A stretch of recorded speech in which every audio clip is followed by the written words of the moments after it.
Well, good morning, everyone, on this Divine Mercy Sunday weekend. And I want to take just a few minutes to introduce the devotion to Divine Mercy. The devotion to Divine Mercy is certainly, without exception, connected with the figure on the wall behind me in the modern age. That's the figure of St. Faustina Kowalska, the Mercy sister from Warsaw, Poland, who lived a very short life, just lived 33 years, the same number of years as Jesus did.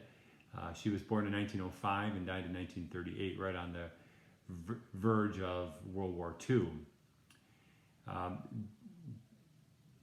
Faustina Kowalska is given this very famous image of Divine Mercy. I'm sure you've seen it around.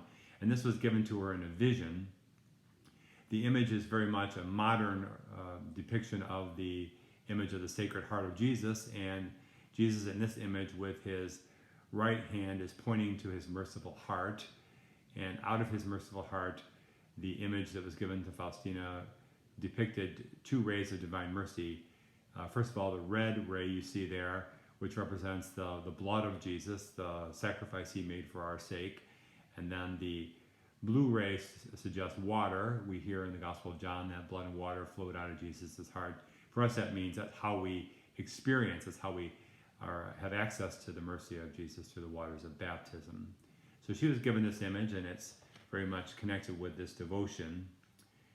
But we would be remiss if we didn't think about the action of the divine in this whole development of the devotional life of our church, and that Faustina is born in an age of great conflict, of great misery, in fact, in Europe where she lived. She had endured in her life the horrors of what was called the War to End All Wars, the First World War. Her nation was devastated by that. And then the clouds of a new world war are on the horizon as her life comes toward an end. So the whole world was longing for a message of mercy because we had been so unmerciful to one another in the warfare that afflicted the whole world in that age. And so you can kind of see the divine heart of Jesus reaching out to try to comfort us in this time of great conflict and a lack of mercy. And it's a message that endures in today. To really understand how the devotion comes to us in these days, we can't help but think about the figure of Pope John Paul II, who also from the same nation as Faustina Kowalska, Poland, brings this devotion to the seat of Peter when he is elected Pope, and very much universalizes this great promise of God's merciful heart and his love. And so it's he who declares this Sunday, this first Sunday after Easter, as Divine Mercy Sunday, a observance that began in the year 2000, the same year that Faustina Kowalska was canonized by Pope John Paul II. Part of the devotion is the praying of the Divine Mercy Chaplet, and it's done by using an ordinary rosary, and we'll practice that in a few minutes. But I would just like to ask you to reflect upon the central prayer of the Chaplet of Mercy.